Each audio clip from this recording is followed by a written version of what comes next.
Hello, ನಮಸ್ಕಾರ ಸ್ನೇಹಿತರೆ. N P properties ಕಡೆಯಿಂದ ನಿಮ್ಮ ಪ್ರೀತಿಯನ್ನು ಅರ್ಜಿ ಮಾಡುವ ನಮಸ್ಕಾರಗಳು. ನಾವೀಗ ನೋಡುವಂಥದ್ದು 7 ಎಕರೆ ಸ್ನೇಹಿತರೆ. ನಿಮಗೆ ಒಂದು ಕಡೆ 30 ಗುಂಟೆ ಇದೆ, ಇನ್ನು 6 ಎಕರೆ 10 ಗುಂಟೆ ಎದುರುಗಡೆ ಇದೆ. ತಾರ್ ರೋಡ್ ಅಪ್ರೋಚ್ಮೆಂಟೆ, 2 ಕಡೆಗೂ ತಾರ್ ರೋಡ್ ಅಪ್ರೋಚ್ಮೆಂಟೆ. ನಾವು ಈ 30 ಗುಂಟೆಯಲ್ಲಿ ಒಂದು ಮನೆ ಕಟ್ಕೊಂಡು ಮುಂದ್ಗಡೆ ಒಂದಷ್ಟು ಹೂವಿನ ತೋಟ ಮಾಡಿಕೊಂಡ್ರೆ ಸಿಂಪಲ್ಲಾಗಿ ಒಂದು ಇದು ಕಟ್ಕೋಬೋದು ಸ್ನೇಹಿತರೆ. ಲೇಬರ್ ಮನೆನೋ ಇಲ್ಲ ನಾವು ಬೆಳೆದಂಥ ಪದಾರ್ಥಗಳನ್ನ ಶೇಖರಣೆ ಮಾಡೋಕ್ಕೆ ಒಂದು ಗೋಡನ್ ಕಂಡಕ್ಟ್ ಮಾಡ್ಕೋಬೋದು ಸ್ನೇಹಿತರೆ. ಪ್ಯೂರ್ ರೆಡ್ ಸಾಯಿಲ್, ನಿಮಗೆ ಕೆಂಪು ಮಣ್ಣಿನ ಭೂಮಿ. ಇದು ಸಂಜೆ ಹೊತ್ತು ಮಾಡಿರೋ ವಿಡಿಯೋ ಸ್ನೇಹಿತರೆ, ದಯವಿಟ್ಟು ಬೇಜಾರು ಮಾಡ್ಕೊಬೇಡಿ. ಜಾಗ ಮಾತ್ರ ತುಂಬ ಚೆನ್ನಾಗಿದೆ ಸ್ನೇಹಿತರೆ. ಮೂಲ ಇದು ಲಿಂಗಾಯತರ ಭೂಮಿ, ಅಂದರೆ ಜನರಲ್ ಪ್ರಾಪರ್ಟಿ. ಜಾಗ ಮಾತ್ರ ತುಂಬ ಚೆನ್ನಾಗಿದೆ. ಒಳ್ಳೆ ಲೊಕೇಶನ್ನು, ಒಳ್ಳೆ ಏರಿಯಾ, ಒಳ್ಳೆ ವಾತಾವರಣ. ವಿಲೇಜಿಂದ ನಿಮಗೆ 2 ಕಿಲೋಮೀಟ್ರ್ ಆಗುತ್ತೆ ಸ್ನೇಹಿತರೆ. ಇಲ್ಲಿಗೆ ವಿಲೇಜಿಂದ 2 ಕಿಲೋಮೀಟ್ರ್ ಆಗುತ್ತೆ. ತಾರ್ ರೋಡ್ ಪಾಯಿಂಟೆ. ನಮಗೆ ಎಲ್ಲ ರೀತಿಯಲ್ಲೂ ಕೂಡ ಅನುಕೂಲವಾಗಿದೆ. ಮೊದಲು ಇಲ್ಲಿ ಕಲ್ಟಿವೇಷನ್ ಮಾಡ್ತಾಯಿದ್ರು, ತಾವು ನೋಡ್ಬೋದು ನೋಡಿ, ಅಲ್ಲೆಲ್ಲ ಹುತ್ತಿದ್ದಾರೆ. ಈಗ ಕಲ್ಟಿವೇಷನ್ ಮಾಡದಿರೋದಕ್ಕೆ ಎಲ್ಲ ಇದು ಮಾಡಿದ್ದಾರೆ. ಮೊದಲು ಇಲ್ಲೇ ಮನೆ ಕಟ್ಕೊಂಡು ವಾಸ ಕೂಡ ಇದ್ದರು. ಇಲ್ಲಿ ಹಸುಗಳು ಕಟ್ಕೊಂಡು ವಾಸ ಮಾಡ್ಕೊಂಡು ಇಲ್ಲೇ ಇದ್ದರು ಸ್ನೇಹಿತರೆ. ಇದು ಬೆಂಗಳೂರಿಗೆ 140 ಕಿಲೋಮೀಟ್ರ್ ಆಗುತ್ತೆ ಸ್ನೇಹಿತರೆ. ಬೆಂಗಳೂರಿಗೆ 140 ಆಗುತ್ತೆ. ಮೈಸೂರಿಗೆ 80 ಕಿಲೋಮೀಟ್ರ್ ಆಗುತ್ತೆ ಸ್ನೇಹಿತರೆ. ಇವರು ಪರ್ ಎಕರ್ 20 lakhs ಹೇಳ್ತಾಯಿದ್ದಾರೆ. ಇವತ್ತು ನಾವು ಎಲ್ಲೇ ಊರು ಖಾಲಿ ಭೂಮಿಗಳಿಗೆಲ್ಲ 25 ಲಕ್ಷ 30 ಲಕ್ಷ ಅಂತ ಹೇಳ್ತಾರೆ. ನಮಗೆ ಇದು ಒಂದು ರೈಟು ರೀಸನಬಲ್ ಆಗಿದೆ. ಆಮೇಲೆ ಅಕ್ಕಪಕ್ಕ ಎಲ್ಲ ನಮಗೆ ಒಳ್ಳೆ ತೋಟ ಮಾಡಿದ್ದಾರೆ ಸ್ನೇಹಿತರೆ. ಇದರ ಹಿಂದ್ಗಡೆ ಕೂಡ ನಿಮಗೆ ಒಳ್ಳೆ ತೋಟ ಮಾಡಿದ್ದಾರೆ, ತುಂಬ ಚೆನ್ನಾಗಿ ಮಾಡಿದ್ದಾರೆ ತೋಟ ಮಾತ್ರ.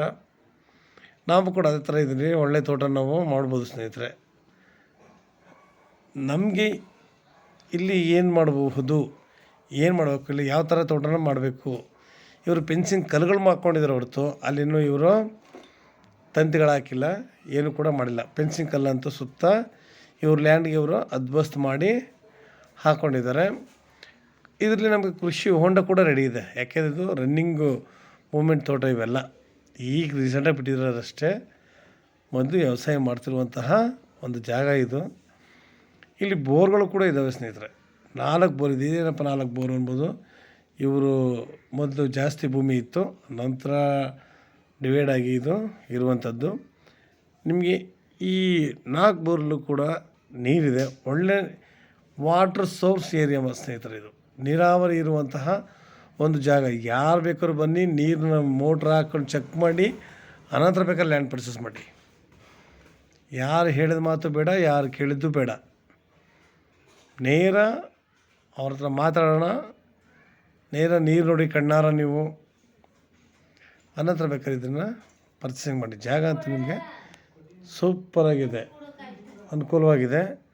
ನಾವಿಲ್ಲಿ ಆರಾಮಾಗಿ ಒಳ್ಳೆ ಅಡಿಕೆ, ತೆಂಗು, ಮಾವು, ನೇರಳೆ, ನಮಗೇನು ಬೇಕು. ನಾನು ಯಾವಾಗಲೂ ಹೇಳೋದಷ್ಟೇ, ಮಿಶ್ರ ತಳಿಗಳನ್ನ ಹಾಕಿ ನಾವೇ ಬೆಳೆಗಳನ್ನ ಬೆಳಿಬೇಕು ಸ್ನೇಹಿತರೆ. ನಾವು ಪ್ರತಿಯೊಂದು ಕೂಡ ಆಯಾ ಕಾಲಕ್ಕೆ ಸಿಗುವಂತಹ ಹಣ್ಣಿನ ಗಿಡಗಳನ್ನ ಹಾಕ್ಕೊಂಡು ನಾವು ಹಣ್ಣುಗಳಾಗಲಿ, ನಾವು ಕೆಲವೊಂದು ಬೆಳೆಗಳನ್ನೂ ಅಷ್ಟೇ ಯಾವ ಕಾಲಕ್ಕೆ ಯಾವ ಬೆಳೆ ಹಾಕ್ಬೇಕು ಹಾಕಿ ಅದನ್ನು ಬೆಳಿಬೇಕು ಸ್ನೇಹಿತರೆ. ಆಗ ಪ್ರತಿಯೊಂದು ಕೂಡ ಚೆನ್ನಾಗಿರುತ್ತೆ. ವಾತಾವರಣ ಮಾತ್ರ ನಾವು ತುಂಬ ಚೆನ್ನಾಗಿದೆ. ಪೊಲ್ಯೂಷನ್ ಅನ್ನೋದಿಲ್ಲ. ಮನುಷ್ಯನಿಗೆ ಒಳ್ಳೆ ಆರೋಗ್ಯ, ಒಳ್ಳೆ ಗಾಳಿ, ಒಳ್ಳೆ ನಿಜವಲ್ಲೂ ತುಂಬ ಪ್ರಕೃತಿ ಇಷ್ಟಪಡೋ ಅಂಥವ್ರು ಈ ಜಾಗ ನೋಡಿದ್ರೆ ನಿಜವಲ್ವೇ ತುಂಬ ವೆರಿ ಲೈಕ್ ಇಟ್. ಇದನ್ನು ಅಷ್ಟು ಪ್ರೀತಿಸ್ತಾರೆ. ಜಾಗ ನಮಗೆ ಅಷ್ಟು ಚೆನ್ನಾಗಿದೆ. ಯಾಕೆಂದರೆ ಯಾವಾಗಲೂ ಅಷ್ಟೇ ನಮ್ಗೆ ಈ ಥರ ವಾತಾವರಣ ಎಲ್ಲೂ ಕೂಡ ಸಾಮಾನ್ಯ ಸಿಗೋದಿಲ್ಲ ನಮಗಿಲ್ಲಿ.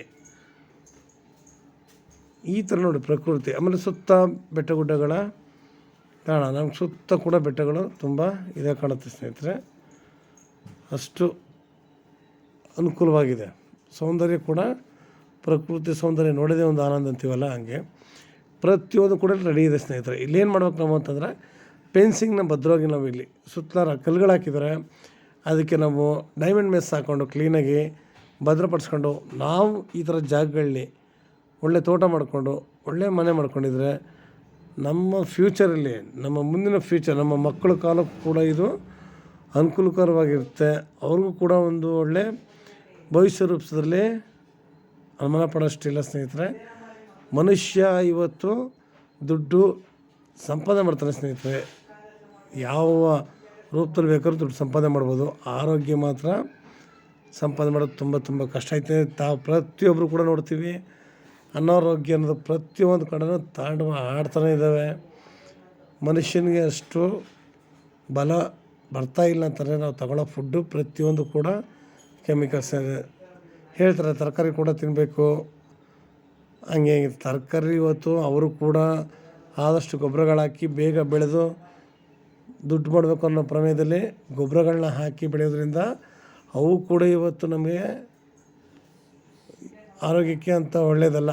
ಹಾಗಂದ್ಬಿಟ್ಟು ನಾವು ಯಾವುದನ್ನೂ ನೆಗ್ಲೆಕ್ಟ್ ಮಾಡ್ಕೊಂಡು ಹೋಗೋಕ್ಕೂ ಆಗಲ್ಲ. ಭಗವಂತ ಏನು ಕೊಟ್ಟಿದ್ದಾನೆ ಅದನ್ನು ಸೇವನೆ ಮಾಡಬೇಕು. ಅದನ್ನು ನಾವೇ ಸ್ವತಃ ಮಾಡುವಾಗ ಸಾವಯವ ಕೃಷಿ ಮಾಡಿಕೊಂಡು ಸ್ವಲ್ಪ ನಾವು ನಮ್ಮ ಮನೆಗೆ ಉಪಯೋಗಿಸ್ಕೊಂಡು ಹೆಚ್ಚಿನದನ್ನು ಹೊರಗಡೆ ಮಾಡಿದಾಗ ಹಣ್ಣು ಸಂಪಾದನೆ ಆಗುತ್ತೆ.